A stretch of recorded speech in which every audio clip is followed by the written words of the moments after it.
ইহুদি আল্লাহর একজন বান্দি কোলের মধ্যে ছোট্ট সন্তানকে নিয়ে রহমাতুল লিল আলামিনের কাছে রওয়ানা। নবীজির কাছে এসে বলেন, ও মুহাম্মদ, আপনাকে আমি একটা প্রশ্ন করতে চাই। ইহুদি মহিলা বলে, ও মুহাম্মদ, আপনাকে একটা আমি প্রশ্ন করতে চাই। আল্লাহর নবী বললেন, ইহুদি বোন, তুমি আমাকে প্রশ্ন করো। ইহুদি এই মহিলা প্রশ্ন করার আগেই তার কোলের সন্তান তার প্রশ্নের জবাব তাকে দিয়া দিল। নবীকে যেই প্রশ্ন করা হবে এই প্রশ্নের জবাব এই কোলের সন্তান দিয়া দিল। ইহুদি মহিলা তো অবাক হয়ে গেল। আমি মুহাম্মদকে প্রশ্ন করার জন্য শুধুমাত্র রেডি হয়েছি, ইতিমধ্যে আমার সন্তান আমার মুখের উপর উত্তর দিয়ে দিল।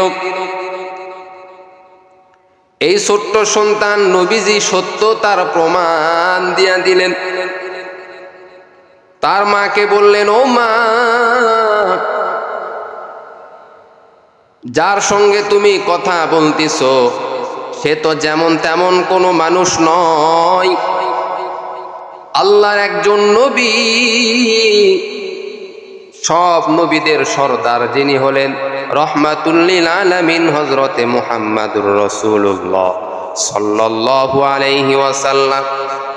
ও মা, তুমি তাকে চিনতে পারো নাই, কিন্তু আমি সন্তান চিনতে পেরেছি, ইনি হলেন রহমাতুল লিল আলামিন। মা, তুমি আর দেরি করো না, আর দেরি তুমি করো না, সঙ্গে সঙ্গে কালিমা পড়ে মুসলমান হয়ে যাও। আল্লাহর এই বান্দি আর দেরি করলো না, সঙ্গে সঙ্গে কালিমা পড়ে মুসলমান হয়ে গেল। কোলের সন্তানের কথা শোনা মাত্র আর মা দেরি করলো না, সঙ্গে সঙ্গে কালিমা পড়ে মুসলমান হয়ে গেল। রহমাতুল লিল আলামিনের পরিচয় পাওয়া মাত্র আর দেরি করলো না। ওরে নবীর উম্মতের দল, আজকে ওই নবীকে তুমি আমি চিনতে পারলাম না, নবীর আদর্শ তুমি আমি মানি না, নবীর সুন্নতের দাড়ি রাখি না, নবীর সুন্নতের পোশাক পরতে চাই না, নবীর সুন্নত পালন করতে চাই না। প্রত্যেকটা কাজের মধ্যে রসুলের সুন্নত আছে, নবীর সুন্নত আছে। খাবার খাওয়ার সময় বিসমিল্লাহি ওয়া আলা বারাকাতিল্লাহ পাঠ করো। খানা খাওয়ার মাঝখানে তুমি দোয়া পাঠ করো, যদি দোয়াটা ভুলে যাও, বিসমিল্লাহি আউয়ালাহু ওয়া আখিরা।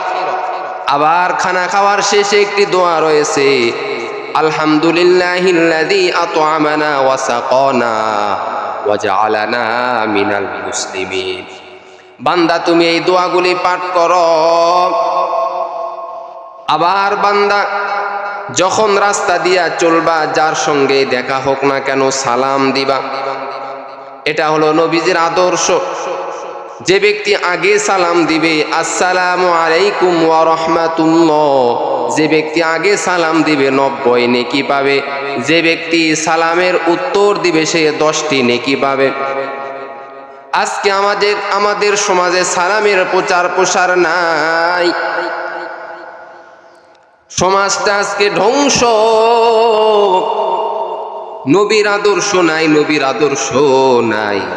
সন্তানকে আমরা দিনদার বানাই না, সন্তানকে আমরা নবীর সুন্নাত শিখাই না, সন্তানকে আমরা ভালো কথা শিখাই না, সন্তানকে আমরা ভালো উপদেশ দেই না, এজন্য এই সন্তানেরা ভালো হয় না। এরে নবীর আশিক উম্মতের দল, নবীর আদর্শকে গলার মালা বানাও। আল্লাহর নবী বলেন, মান আহাব্বা সুন্নতি ফাকাদ আহাব্বানি ওয়া মান আহাব্বানি কানা মাই ফিল জান্নাহ। যে আমার সুন্নতকে মহব্বত করবে, ভালোবাসবে, সে আমার সঙ্গে জান্নাতের মেহমান হয়ে থাকবে। ইমামুল আউয়ালিনাল আখিরিন বহরে সদকা রহমাতাল লিল আলামিন। এরে নবীর উম্মতের দল, আজকে যারা মায়ার নবী রহমাতুল লিল আলামিনের আদর্শ নিয়ে দুনিয়াতে চলাফেরা করে, তাদের কোনো রিজিকের টেনশন নাই। দুনিয়াতে আমার আল্লাহ তাদেরকে অনেক সম্মানে চালাইতেছে, ভালো চালাইতেছে। নবীর সুন্নতের পোশাক পরার কারণে আমার আল্লাহ আমাকে অনেক ভালো রাখছেন। নবীর সুন্নত মানার কারণে আমার আল্লাহ আমাকে সুস্থতার নিয়ামত দান করেছেন। এই সুস্থ শরীর, এটাও আল্লাহর দেওয়া বড় নিয়ামত। আল্লাহর নবী বলেন, আমার আদর্শ মানিয়া যারা চলবে, আমি নবী তাদের হাত ধরিয়া আমি নবী তাকে জান্নাতের মেহমান বানায় দিব। এরে নবীর আশিক উম্মতের দল, এই দুনিয়ার জমিনে আমার আল্লাহ কেন নবীকে পাঠায় দিলেন? এই নবীর কাছ থেকে শিক্ষা অর্জন করার জন্য।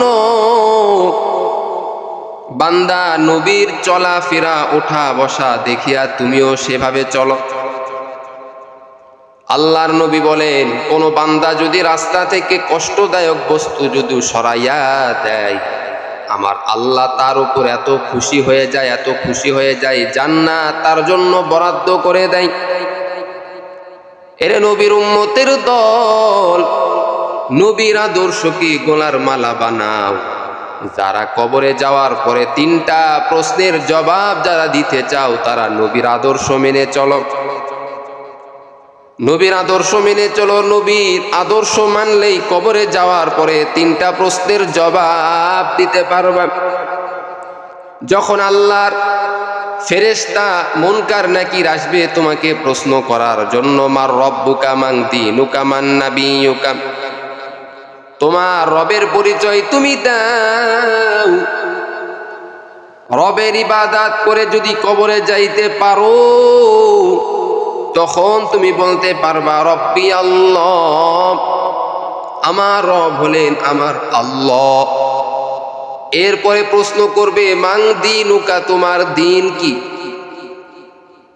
এই ধর্মের উপরে যদি তুমি চলতে পারো, মুসলমান হয়ে যদি দুনিয়াতে চলতে পারো, কবরে যাওয়ার পরে তুমি প্রশ্নর জবাব দিতে পারবা দীনিয়াল ইসলাম, আমার দিন হলো ইসলাম।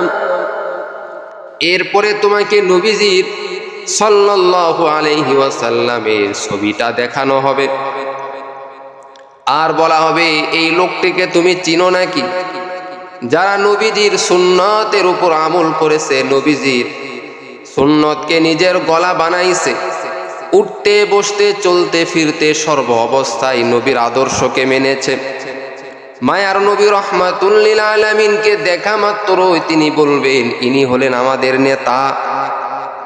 ওরে আল্লাহর বান্দা, তখন আল্লাহর নবী তোমার উপর খুশি হয়ে যাবেন। আল্লাহ তাআলাও খুশি, কারণ আমার নবী যার উপর খুশি হয়, আমার আল্লাহ তার উপর খুশি হয়ে যায়। আল্লাহর নবীর জন্য আল্লাহ খুশি হয়ে যায়। ওই সময় আল্লাহ বলবেন, ও ফেরেশতা, এই বান্দার জন্য কবর থেকে জান্নাত পর্যন্ত সুড়ঙ্গ রাস্তা করে দাও। কারণ এই বান্দা দুনিয়াতে নবীকে চিনেছে, নবীর আদর্শকে নিজের গলা নিজের মালা বানাইছে, প্রত্যেকটা ক্ষেত্রে নবীর সুন্নতের উপর আমল করেছে। অতএব এই বান্দাকে কবরের মধ্যে শান্তি দেওয়া হবে, কবরের মধ্যে এই বান্দাকে আযাব দেওয়া হবে না। আর যারা নবীকে মানে নাই, নবীর আদর্শ মোতাবেক চলে নাই, নবীর সুন্নতের উপর আমল করে নাই, আল্লাহ পাক রব্বুল আলামিন ফেরেশতাদেরকে বলবেন, ও ফেরেশতারা, এই বান্দার কবর থেকে জাহান্নাম পর্যন্ত একটি সুড়ঙ্গ রাস্তা করে দাও। এই বান্দার জন্য জাহান্নাম, জাহান্নামের হাওয়া কবরের মধ্যে পৌঁছতে থাকবে, কবরের মধ্যে আসতে থাকবে। এই বান্দা বড় কঠিন আযাবের মধ্যে থাকবে। আর আল্লাহকে বলবেন, ও আল্লাহ, আর একবার তুমি আমাকে সুযোগ দাও। এইবার সুযোগ পাওয়ার পর দুনিয়াতে যাওয়ার পরে আর অন্যায় করব না, অবিচার করব না, নবীর আদর্শ না মেনে চলব না। আল্লাহ তাআলা বলবেন, ও ফেরেশতা, এই বান্দার মাথা মনে হয় পাগল হয়ে গেছে। আমি আল্লাহ তো তাকে পরীক্ষা করেছি, পরীক্ষার সময় শেষ হয়ে গেছে, আবার কিসের সময় যায়? আর তো তাকে সময় দেওয়া হবে না। এরপরে ওই বান্দাকে কিয়ামতের দিনে উঠানো হবে। গুনাহগার বান্দাকে কিয়ামতের দিনে উঠানো হবে। নেককার বান্দারা উঠবে, গুনাহগার বান্দারা উঠবে।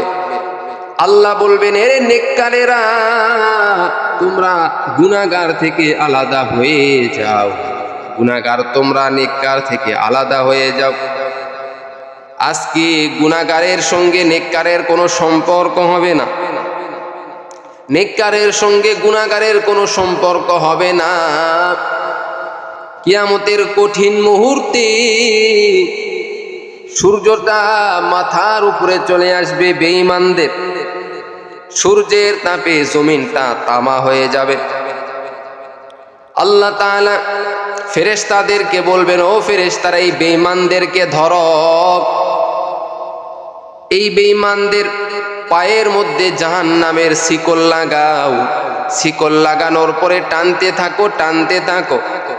এই বান্দাকে এমন ভাবে টানা হবে, গুনাহগার বান্দাদেরকে টানতে টানতে জাহান্নামের মধ্যে ফালানো হবে। ওই জাহান্নাম এত ভয়ঙ্কর, আল্লাহ তাআলা বলেন, নারুল্লাহিল মুকাদ্দা।